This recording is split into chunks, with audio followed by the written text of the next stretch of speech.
Hello, and welcome to the Physical Therapy Owners Club podcast. I'm your host, Nathan Shields, and I've got a friend, Ronny Varga, physical therapist of the Clinician's Guide, and an expert in operations and communications coaching. He's joining me today. Thanks, Ronny, for joining me on the podcast. Thank you for having me. This is awesome. Yeah, it's good to get in touch with you again. We met a number of years ago in passing, I think, at one of the HODS conferences in the past, and Yeah, it's cool to see some of the stuff that you're putting out on LinkedIn right now. I like what you're talking about because it's something that physical therapists in particular don't get trained on in their schooling, of course. And then we're expecting productivity, but one of the missing components that most clinics don't train in is this part that we're going to talk about and yeah, how to help your providers get to those productivity numbers. yeah. But before we dive into that kind of stuff, tell us a little bit about you, where you're coming from. Okay, so I'm a physical therapist, as you mentioned. I've been a physical therapist for over 22 years now.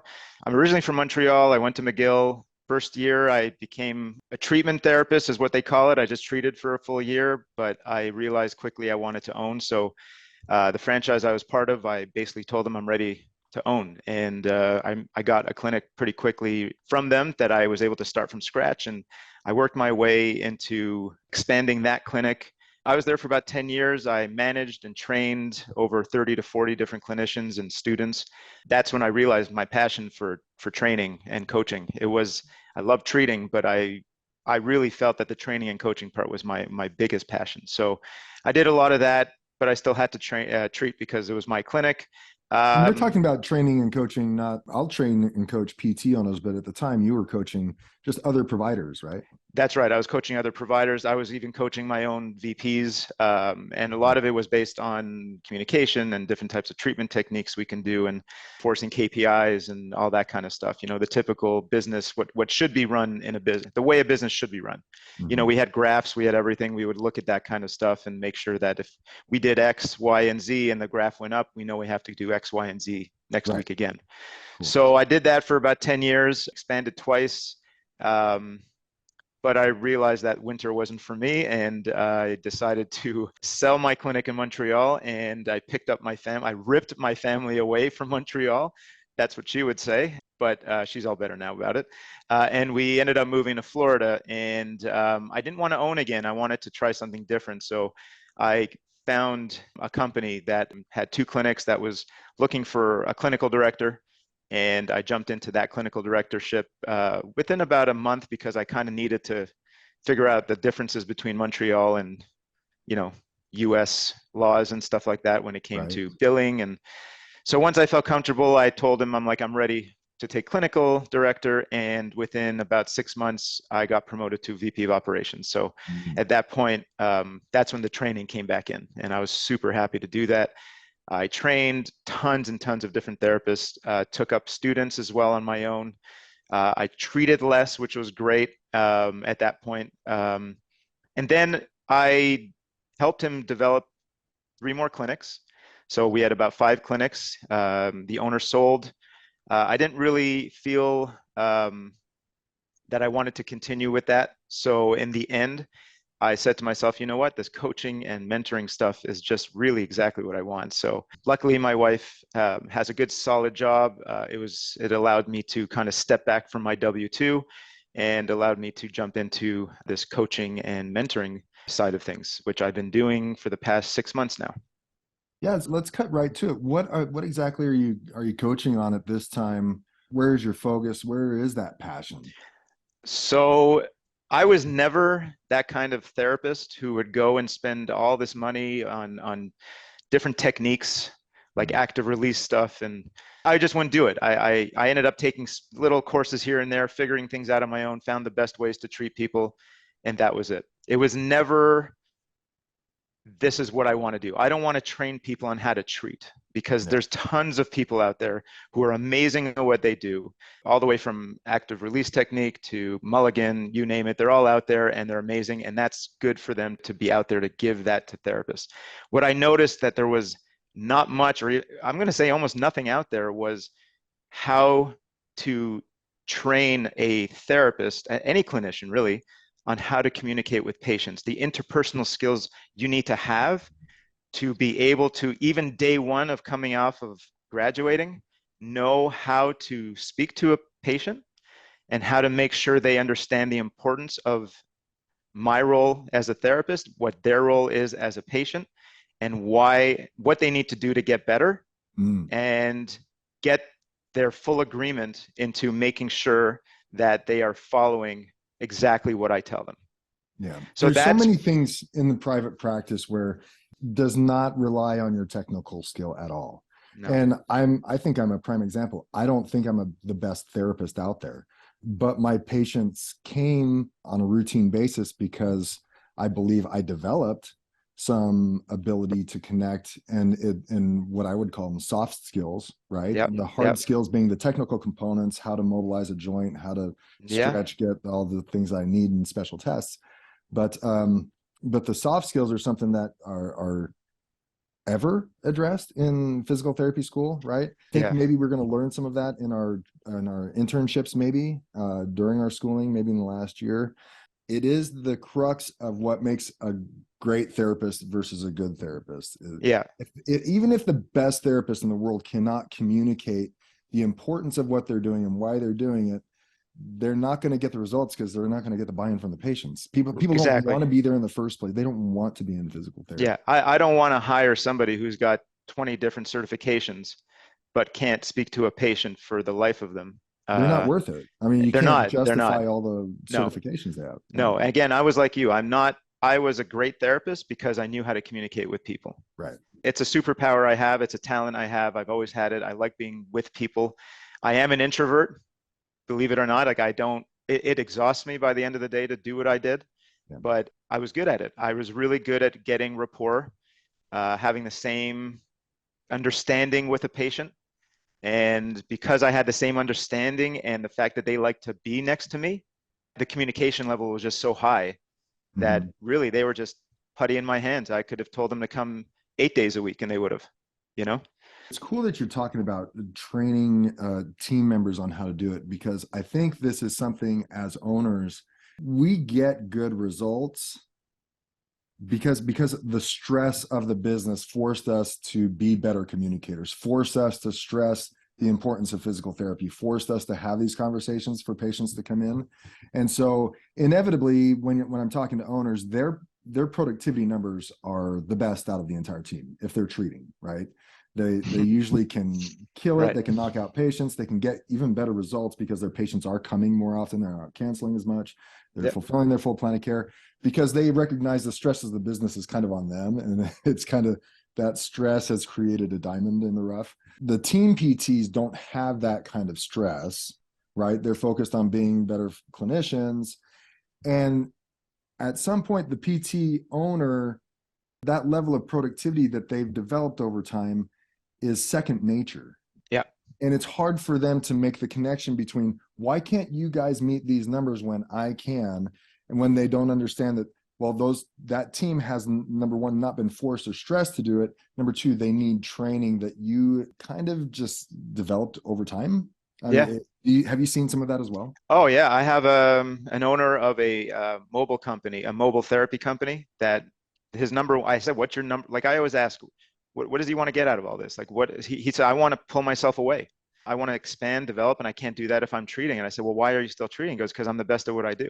Right. And I said, why are you the best at what you do? Because this is why I own it, because an owner is usually the best at what they do. And he is the best at what he does, communication wise and everything. And he's finding it very hard to push that onto the To people who train. work for him. Yeah. And Yeah, they're unable to develop those systems. Like, yeah, what are you he might not be a saying? good What are you trainer. doing? Yeah, and look, owners might not be good trainers. They might No, need that's trainers true. to jump in to help that. They might need to find one of their better therapists out there Yeah. who is good at communicating and have that person train the rest of the people. I mean, most owners aren't good at that. They are very good at the vision, here's the vision. I need people now to make that vision happen.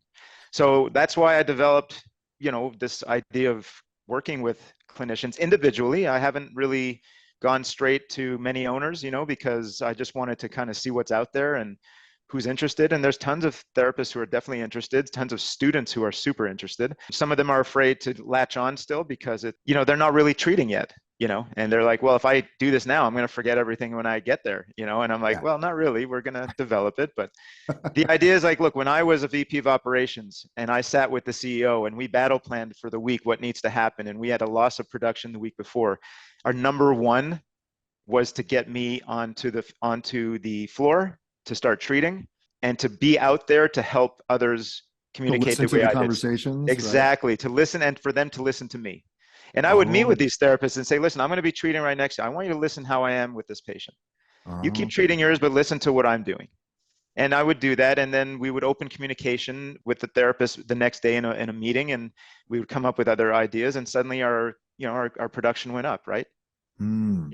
And what are the KPIs, right? KPIs that most, owners care about the most, I mean, is patient visits, right? Patient visits is huge.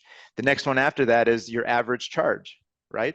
And the truth is, if you look at even what people are charging and you look at some of these codes, some of them, the higher paid codes, require better communication with your patient and education on what you're doing, like neuromuscular reeducation. It requires you to communicate well with your patient so that you can actually bill for that code. Right. And if you don't know how to do that, that's why people aren't using those codes. Most clinicians are afraid of using neuromuscular education because they don't know how to do it. They don't know how to educate, right? They don't. And it's all communication. They know how to do TheraX. They can go, okay, do this 1, 2, 3, 4, but they can count. That's good. But what they need to know how to do and what would benefit any KPI in any clinic is communication. How do I get patients to come and see me more? And what can I say to them and show them and educate them on so that they will do that? And there are some newer codes that are out now with the remote therapeutic monitoring um, codes that are out there that will require even more communication. I mean, you can charge now for codes simply for that phone call Yeah. and checking in on that and seeing that. It requires, again, communication. And so going back to as you were training members of your team, did some of that training begin no matter where they were in their life as a licensed physical therapist? Did some of that training begin before they even hit the floor of your clinics? You mean if we hired them like Yeah, out so of if you got a school? new hire that's a physical Yeah. therapist, did you do some kind of this Yeah. communication training Oh before yeah, they right even hit away. the floor? Yeah, we had a culture, for example, that we wanted to maintain, and our culture was based off of good communication and being there for the patient. I developed policies on communication. Mhm. On what happens if a patient cancels. What do you say? Here's a script. Let's go over that together. Mm. What happens if a patient's doing well? What do you do? Well, it gives you the opportunity to work that one KPI that's important, which is number of success stories that you're getting. Or what about number of patient referrals? My patient referrals in Montreal, my clinic had most of our patients coming in were from patient referrals, about 80%. Wow. Yeah, and most clinics here are like under 5% patient Oh yeah. referrals Uh-huh. because it's weird, right? What do you mean? I have to sell myself? I'm not a salesperson. And you are a salesperson. We are salespeople. And salespeople need to know how to sell. And Mhm. salespeople need to know how to communicate to be able to sell. And we are selling ourselves every day. I'm selling myself to you right now. You're selling yourself to me. We are constantly selling every day something about ourselves to somebody, you know? Yeah. And if we're not good communicators, then we can't sell what we're supposed to be selling, you know? Yeah, I'm thinking like as you ask the questions as part of your training, I'm thinking these are some of the questions that owners could ask themselves. So say an owner's treating and they've got great productivity numbers, right? They're like, my cancel rate's the best out of the entire team. My patients come to see me all the time. I'm getting the good results. And I ask them, so what are you doing to get these good results? And it's oblivious to them again because it's second nature. They don't know what's special about what they're doing.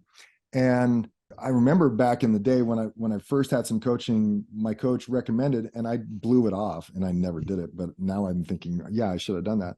She said you need to record your initial evaluation to see what you are saying and what you are doing to get buy-in from the patients, that and show that to other providers so you can see what they're not doing and they can see what you are doing. So there is an opportunity there for owners as they're listening to this conversation and thinking, well, how do I get my team to have better communication so that I get those better KPIs? And maybe you're already you've already trained some owners in doing this, but what I got from your example of training on your team is you could say, well, what are you saying to your patients when they cancel? Right. And what you're saying to them could over time become a script that you train on, right? And then you Huge. train those people who are coming on to do the same things. Yeah. Ask that question over and over again. If someone has fallen off and hasn't shown back up, what is that conversation? What are you saying at the initial evaluation to stress the importance of coming to physical therapy? And how are you training on that? I mean, now you're developing systems. If you ask the owner, how do you do these things, and then try to Yeah. replicate it and duplicate that, right?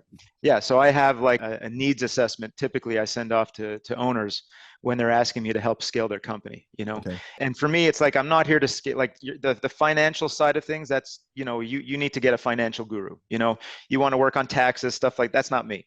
Right. What I'm going to do is the production side, the operation side. You might be here right now and you think that's great, and yes, it is, because obviously you might still be in there.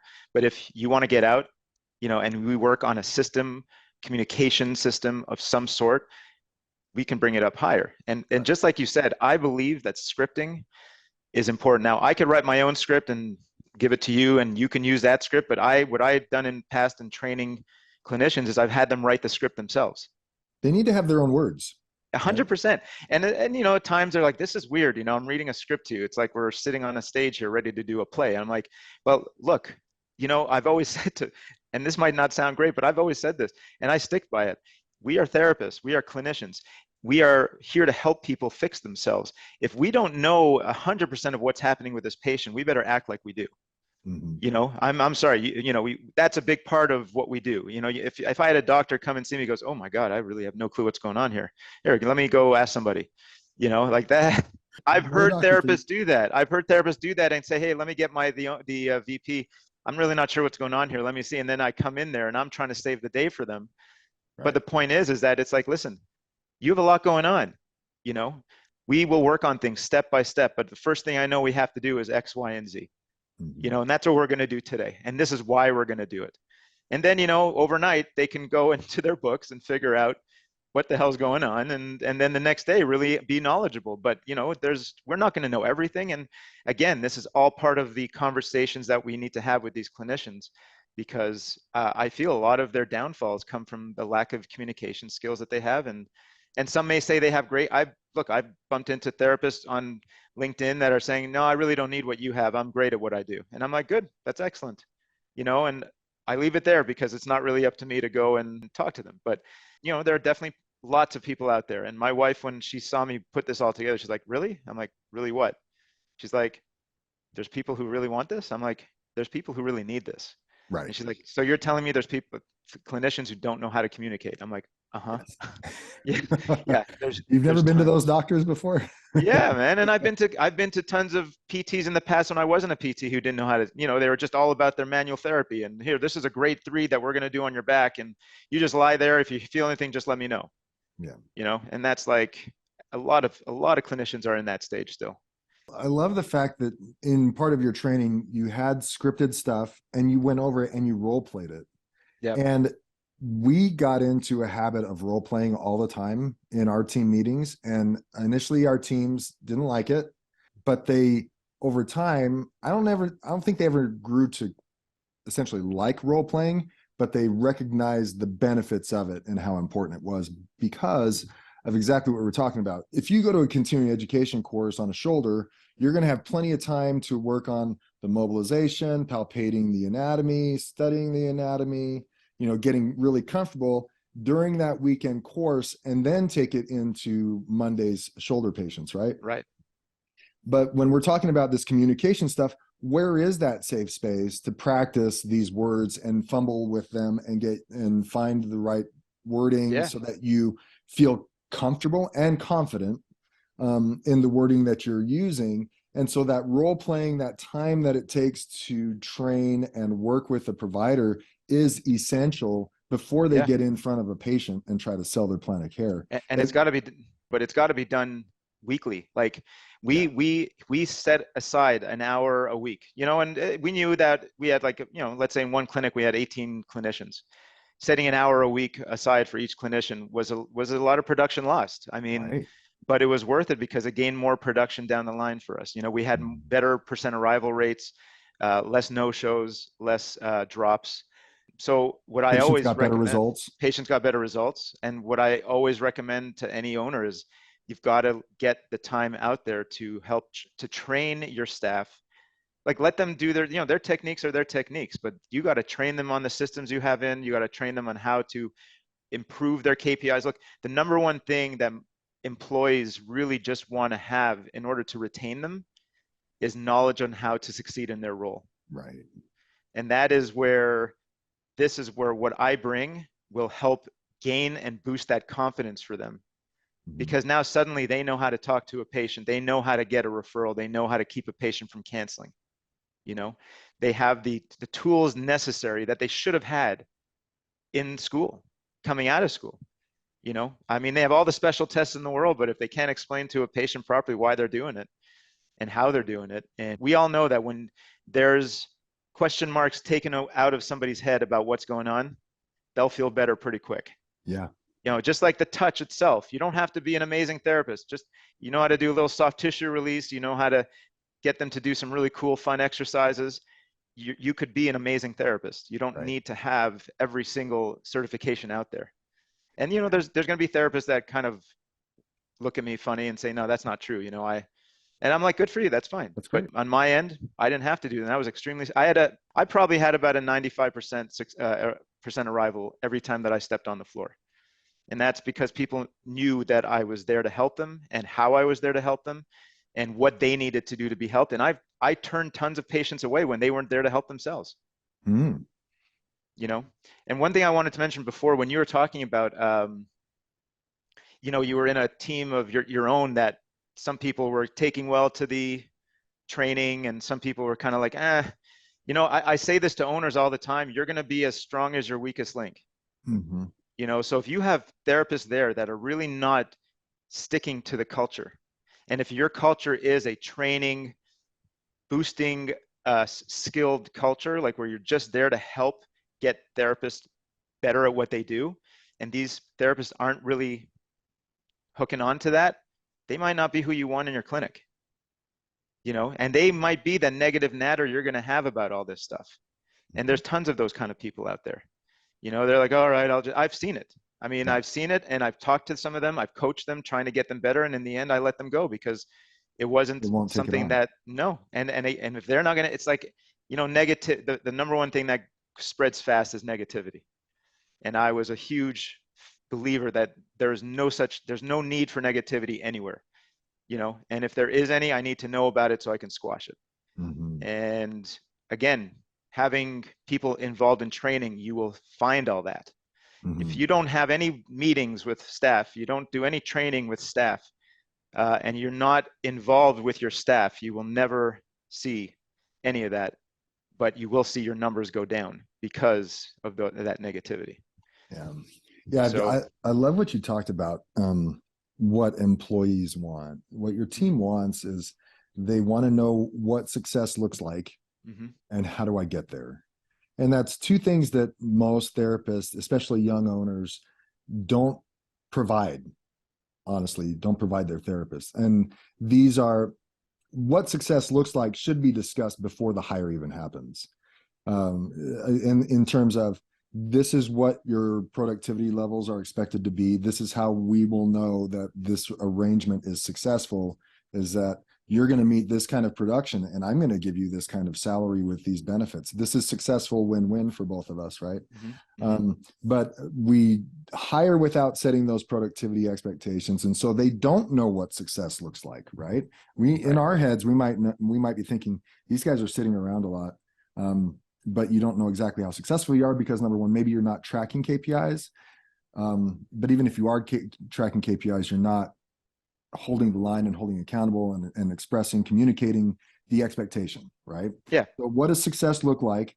Number two is, these are the tools I will train you on in order to be successful in my clinic. Yep. And so even if they have provided, this is what success looks like, it means you're going to hit at least 60 visits a week, whatever number you want. You're going to bill this amount of money. do this kind of continuing education, yada yada yada. So you express that, but then we throw the other KPIs out there. Well, our cancel rate needs to be higher. What are we going to do, guys? And Yeah. many times they shrug their shoulders and say, "Hey, what can I do if Susan's son Oh gets yeah. sick?" Right? That's my Uh, favorite, man. That's my right? favorite when a therapist just Happens all says, the time. what, she's 90 years old. What do She's you, 90 years old. She's going to she's get sick. tired. She doesn't want to come in. I'm like, okay, Right. And okay. so and so they throw their hands up in the air, but that's not necessarily their job to learn how that they were never trained on it. For them to come up with it intuitively is a small fraction percentage of the Yeah, population that's able to do that, very small. and they're typically the owners, Yeah. right? And Or so typically the owners or people who have been in other professions before being PTs, yeah, and they know. that maybe in sales and stuff like that, and they have that, that go-getter attitude, They have that ability. Yeah, Yeah, so yeah, you need to, number one, show them what success is, or tell them this is what success looks like. But number two, be willing to say, and these are the tools that I'm going to train you on so that you can be successful. If you give your team those two things, what yep, success looks like in whatever position it is, and these are the tools you'll need to get there, which is, by the way, a handbook and then some one-on-one training, exactly. then It's not a lot. it's not a, well, it takes a lot of grind, No, but but it's not a lot to supply to it's not a somebody, lot to supply. If you you can know? provide those two things, then your team can be successful and do so on their own. Yeah. So I like calling that the be, do, have model. Right. That's out there, right? The be, do, have, right? You start with the have. This is what I want to have at the end of the day. It could be patients who are feeling better, who love me so much that they're going to refer people to me. Okay. Let's even say it, people who know they're getting better, because that's a whole other story than people who are getting better. Because sometimes patients don't know they're getting better, and that's a whole other communication story Right. to get a therapist to make a patient realize they're actually getting better, because most of the time they're not, they think they're not, right? So that's a huge part of what I do training on. But the have model, if knowing what you want, then the do is like you said, here's the tools, this is what you need. And then the biggest part of it is the be, is that therapist needs to want to be that person who can do that. The take accountability. And sometimes you can teach a little bit of that to somebody, because they just need to kind of get a little kick in the butt for that. Sometimes they don't, but the accountability, the want, the urge to be able to do well for a company. And typically, that's why we bonus. That's why we shout out people's names in meetings. Hey, John, you did amazing. You had the 95% right. All those kind of things will get that be in the person, the way they want to be, Mm-hmm. for the company. So that be, do, have model is huge. And I usually, in my training with owners, is I create the hats for these positions that they have, like the hat for a therapist. There's the be, do, and have in there. We list all the policies that they have to be aware of, how we're going to train them in, and the KPIs that Mm-hmm. their big KPI, the number one KPI that they have to work on, the patient visit, let's say, by the end of the week, and all the small little KPIs under that help them get to that one KPI. Mm-hmm. So again, but none of that will ever work if these clinicians do not know how to communicate properly with their patients. Well, and then what we're saying essentially is if you don't have the training for that communication to Yeah, support then them, then it's not going to happen, right? no. And again, it's not because the owners don't want to do it. They just either don't have the time or don't know how. So, not to pull back the curtain all the way, but to say if an owner came to you and said, "Okay, what are some? How do I start training my team?" Right. Okay, well, number one, you're going to say set aside time probably to do so Yeah. on a regular Yeah. basis. Yeah. Yeah. Yeah. But Definitely. then what? What is that content, and I mean, how would you they tell have to them have what the does that content entail? So if they have the content or not, that's the big part, right? I mean, like I said, I have this one owner I'm working with. He has nothing said. I asked him if he has any KPIs that he looks at to track performance of individuals and company, and he said, "Well, I know my income at the end of the month, and I I look get at my that. bank account every day. Yeah, and That's but it. he doesn't even like doing that, and I get that because a lot of owners don't, they're in it too much, and they get scared to go into other areas of the company that they don't know much about. I Mm, mean, that was okay. me at the beginning. I didn't know about anything. I made tons of mistakes at the beginning. I didn't track anything, zero, nothing. And honestly, once I started tracking something, the numbers went up. Just one little thing I started tracking, So start So tracking KPIs so is the start big. tracking. Yeah, first of all, set your KPIs up. What do you want at the end of the day for Okay. each of your therapists to hit, which will then give them a weekly target. And then make sure that any of those KPIs, sub KPIs under, like, if you have patient visits, you're number one. Well, one of your KPIs that they're going to have to really work on is percent arrival. Right. I have to make sure my percent arrival is very high, so I have a high number of visits by the end of the week. Well, how do I do that? Well, here's 3 policies on how you can do it. One of them of which is you have to write a script for yourself and we have to train it. So that's what I'd be telling On them. how to There has present to that be script to the patient at the initial evaluation. exactly. Right, And right, right. first they'd work this with the trainer. And there's passing and failing these things. If you're still failing on it, you got to find a way to make it better and work with them. You know, Mm. it should be like it's like anything else. We're paying these therapists to not just treat, but to create rapport with patients and to make sure they're coming to their visits all the time. We're not just paying Yeah. them to do manual therapy on them and that's it. You know, Yeah. so that's what I think.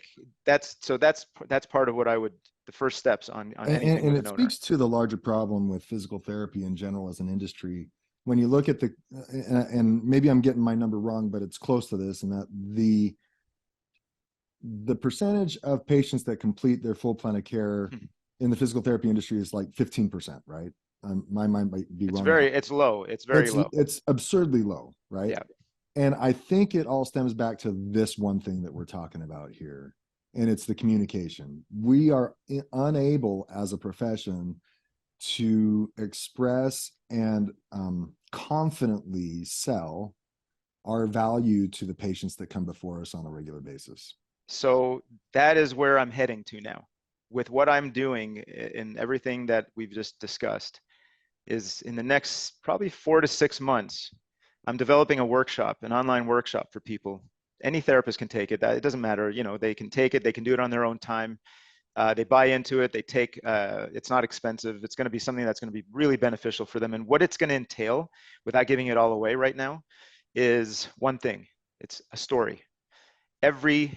We are all connected as human beings by stories. As long as the story has an impact on us, we are going to want to listen to it. Okay, we have to teach our clinicians how to tell a story. Mm-hmm. And we have to jump into the story of the patient, where they're at. And that patient is in a story where there's pain, emotional pain, physical pain, and we need to know how it's affecting them. We need to get the emotion out of the patient. So it's not going to be a hard thing for somebody who doesn't know how to communicate well to take a workshop of mine down the line and then really understand, oh my God, this is just a story. I just have to sit in here, figure out a story that this patient is going through, and I have to make that patient the hero of the story, and I have to be their guide. It's like Star Wars, man. Right. It's the same thing, right? Luke Skywalker, Yoda. Luke Skywalker wanted something, but he was kind of like lazy about it. Then the guide came in, and the guide really called him to action and said, this is what you need to do. Go do it. And then eventually he got what he wanted. He was able to succeed in his plan. And then, so we need to always make sure that those patients are able to do that too, because they need to also know what would happen if they don't succeed. Mm-hmm. And I can tell you I can't even tell you how many times I've spoken to a patient, and I'm not there to be their friend. I'm there to be their guide. And I've told them tons of times, like, where do you think you're going to be in 2 months if you don't get better right now? You're having trouble walking right now. Do you think you're going to want to be in a wheelchair in 2 months from now? Do you think it's fair for you to want to be in a wheelchair in 2 months from now? What do you think it's going to do about other people around you? People are going to have to push you now. Now they're going to have to go out of their way. So it's how you get this patient part of the story. Mm. So this is where I'm really heading to, because I can go through, teaching people how to ask them for their referral, how to call them up on the phone and script it. But the truth is, if the patient is not involved in the story as well, and they're not going to want to be a part of this. So just so you know, I got into a bit of real estate investing too. And the big part of it is I'm working with people who are going through pre-foreclosures.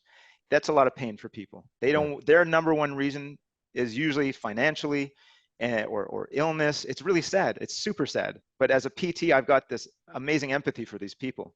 And I try and get them out of whatever I need to do to get them out of, so they don't get into bankruptcy or they don't end up killing themselves. Or believe me, there's people who are just, they're going crazy right now with the way the market is. You know, they Right. can't even afford their mortgage anymore. Right. So as a PT, I was able to do this. I'm actually now training, I'm training real estate investors on how to talk to sellers, because it's Nice. the same thing. It's Really. just about a story and where the pain point is, and how we're the guide and they're the hero, and we're trying to get them to sell their house the way we think they should sell it so they don't get in trouble. Right. Hmm. You know, and believe me, it's the same thing. And I just had that epiphany today. It's the exact same thing. So yeah, in the end of it all, I'm not just here to talk communication with owners. It's a new form of communication that, I mean, we always do. Hey, let me tell you a story, right? I mean, Nathan, I got something I want to tell you. Here's a story. Ready? And then I tell you the story, and you're like, oh, that's cool, and all that. And then we're now suddenly communicating. I didn't have to work on that. I just told you a story. Hmm. So if we can develop this communication into a bit of a storytelling type of thing, you know, it doesn't have to be like once upon a time, but it has to be like, Where here, the patient's the yeah, hero of the the story. hero. Where are you at? Like, talk to the patient, and I'm going to have ways of them asking specific questions that will get the patient more involved in understanding that they have.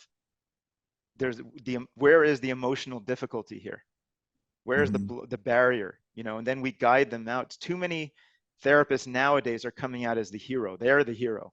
Yeah, I'm that's the why they one. get all the credentials, and this is Yeah, what we I'm the one do, and this is what we helping. can do for you. Yeah, I'm the master of blank. yeah. I helped you. Come on, Miss Smith. I'm the one who helped you. You know, yeah, you did good too. But look, if it wasn't for my manual therapy I did, you wouldn't be better. You know, and that's that. When I hear stuff like that, it makes me sick inside, because it's really the patient that needs to be put up on that pedestal, and they're the ones that will get themselves better. You know, and that's a big Yeah. part of where I'm going to head with all this stuff. And that's amazing. That's what I see in the successful clinics. That some clinics that I've talked to, friends of mine, have that percentage of completed plan of care as a KPI that they want to significantly improve over the course of, say, this next year. And we're in early 2023. And what they've done in the past is exactly what you're talking about in terms of, and they weren't using the hero guide concept that you're talking about, but they made their therapist or trained their therapist to be more of the guide, so that at the initial evaluation they were really clear, where do you want to go with this? Okay, here's the vision, here's your Right. vision, this is the Yes. end of your story. Yep. And then along the way they would say, hey, we're 25% of the way there. You wanted to be able to walk 300 feet, you walked 50 feet. Hey, we're there, we're getting somewhere. We need Yep. to keep doing these things. Oh, you had a little setback. Well, this is how we're going to handle it. And we're going to, whereas I think where a lot of providers fall short is they, number one, don't set the vision at the initial evaluation. And number two, they don't tell the patients where they are along the course of care. Right. Patients are wandering aimlessly, essentially, just going to therapy because their therapist told them, not exactly knowing, when am I done? Am I Hmm. 50% of the way? Right. Am And I, then they drop, and then and those then patients they're like, drop. well, I think I'm better. Right. And the therapist is Right. like, you're not even close. And because you never set those metrics up to begin with and shared the Right. vision, right? And the metrics need to be set up by the patient. Right. Right. Just like you said, it's not the therapist. I'm not here to tell you where you need to be. You need to tell me where you want to be.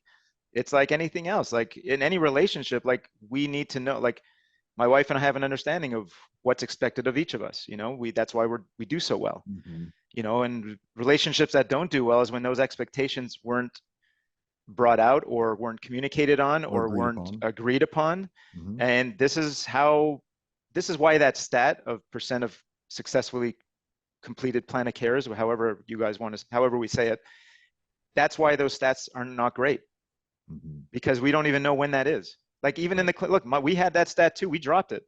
It was just too hard to track. We didn't know how to, like our therapists were not able to let us know when it was really, like I would go to a patient, a therapist, say, hey, they discharged today, or they was that a complete plan of care?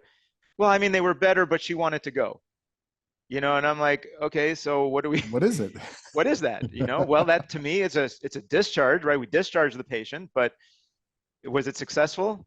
I don't know. Why? Because they didn't even get a success story in.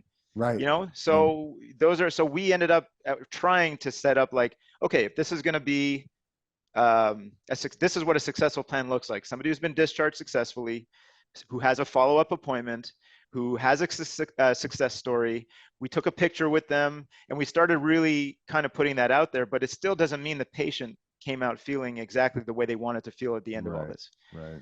which is a very hard thing for us to track, you know, Right. and I think that with more communication skill building, I think that would be a lot easier to track. Like you said, like this whole idea of the storytelling and where they are now, where they want to be at the end. And you're the hero, man.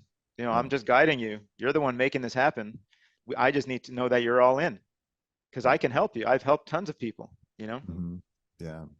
I listen to this and I'm like, okay, number one, you need to have some kind of continuing education course. So I'm glad to hear that you're doing some kind of webinars. And if It's you going to be can a hook it up workshop. to continuing education credits, then Yeah, that's that'd great, be right? huge. Yeah, That'd be that'd be huge. huge. Yeah. Right. Yeah. And then number two, need to hear you talking at some conferences, right? Whether that's CSM or PPS, right? It's hard to do those because this is one of the hard, there's no like, oh, show us proof, you know? There isn't like there Yeah, isn't and like that's have you true. written an article on this? Like no, it's like this is communication, man. This is you know that there's I tried to get into a couple of them, but they're like, you know, we need to see some materials, you know, of Oh, okay. you know, written report articles and stuff. And I'm like, I mean, it's a boring article to write. This is not really something I want to write. I want to show you, you know, I want to go. So when my workshop is done, I think I'll have a little bit more of something, you There you know, go. that I can do that with. But I would definitely love to get in front of anybody I can to just discuss the importance of this because it is one of those when I was training to actually get involved with this myself, like branding myself and all that, one of the big things was, you know, making sure this is a need, you know, and it's a hard thing to make sure it's a need because I know it is because I've seen it firsthand. Right. But I don't have therapists coming up to me saying, "Hey, listen, you know, I couldn't talk to that patient yesterday. I just didn't know what to say." It's typically, "Hey, you know, they had a bad back. They bent over. I didn't know which treatment to do." You know, that's what they're focusing on the most. You Right. know, and I get that because that's the way school has pushed us to focus, Yeah. And the right? owners aren't thinking that either. They're not thinking, No, you know they're what we not. need here? We need better communication. Let me tell you, They're not thinking that. every time we needed to up our KPIs in the clinic I was in as a VP of operations, all I did, my number one thing in the battle plan was increase communication. Right. So what that meant was more meetings, one-on-one meetings, More and training. more training. And it wasn't even just clinicians. I trained the admin, Right. taking the phones. They're the first line of defense. Most people don't even train them, No. you know, and they're like, oh, you can't make it? Okay, thanks a lot. Have a good day. Down, you know, like, well, what about rescheduling them or getting the therapist on the phone? Or Right. why are they not on the schedule later today, you know? Right. So these are all things that I did as well. And it's going to be a big part of what I'm going to keep pushing now. Well, and then the last thing, I just wondering, how do you get something like this into PT school curriculums? I know you thought about it. How do you do? I did. So so being the VP of operations, I worked with all my clinical directors, and all the clinical directors I had came from really amazing schools like Nova and all that. So they had and I came from McGill, so I have no connections here on any schools, right? So there's a lot of different clinical directors I worked with that have connections with the department, the PT program developers, things like Right. that. So Yeah. I have a few people on LinkedIn I kind of became friends with and sent them some information, but I'm going to be making some cold calls Good. and seeing what's needed. And I mean, I'm in real estate now, so I'm doing cold calls all day. That's right. So, so I'm used to it. I gotcha. Yeah. Understand, man. Cool. Well, if people wanted to get in touch with you, are you also willing to? I know you're willing to work with owners and the clinicians on their teams. Are you willing to also go on site and help Oh, owners as well? 100%. Yeah, if it's far away, as long as they pay my flight, I'll get there, no problem. But you know, lately I've been doing everything through Zoom and through like creating shared documents that they can look at and edit while, you know, and certain like, you know, I don't know all their policies, so I create policies that they want me to create. Right, right. Gotcha. So how do people get in touch with you, Ronnie? I'll give my cell phone number. I like talking to people on the phone. Sure. So it's 561-665-1311. My website is ronnyvarga.com, RONNYVARGA.com. Once you get to that, there is a little part right at the beginning that I have a free 14-day patient communication challenge that they can sign up for. If That's you cool. stay long enough or try to veer away from my site, screen will pop up saying, hey, please sign up again. And so just to make sure you sign up. And you can sign up like that. And what it is a daily email that they get with actionable tips for 14 days on Nice. different communication skills and yeah, different communication skills that they can use that day with their patients. That's cool. Yeah, Very it's really cool. Yeah. impressive. All for It's free. videos and it's videos. It's not like do this step one. It's actual videos. You see my pretty face on there. Nice. And yeah, Yeah, that's really cool because there's something to be said for owners who bring in a quote unquote expert to do the training versus the owners trying to do it themselves. There's yeah. something about having a third party that is somewhat more peer to peer doing the training than the owners themselves. There's a lot of value to that. The truth is CEOs should not be doing a lot of the training except on their VPs. Right. It's the VPs who should be doing the training on their clinical directors. And really, we got to start empowering the clinical directors to do more of the training with their staff. Exactly. And that's not what's happening a lot out there. Most Right. clinical directors are just there to make sure things are running fine. And if there's an issue, go see the clinical director. But Maybe they're not reports. giving the clinical director enough time to actually go one-on-one with their own staff and make them successful. So that's Right. one of the things I also recommend typically. Cool. Mhm. Well, thanks for taking the time today. I really appreciate it, Ronny. This was awesome. Yeah, this was awesome. I loved it. Cool, man. All right. Well, Yeah. we'll stay in touch. Thank you. All right.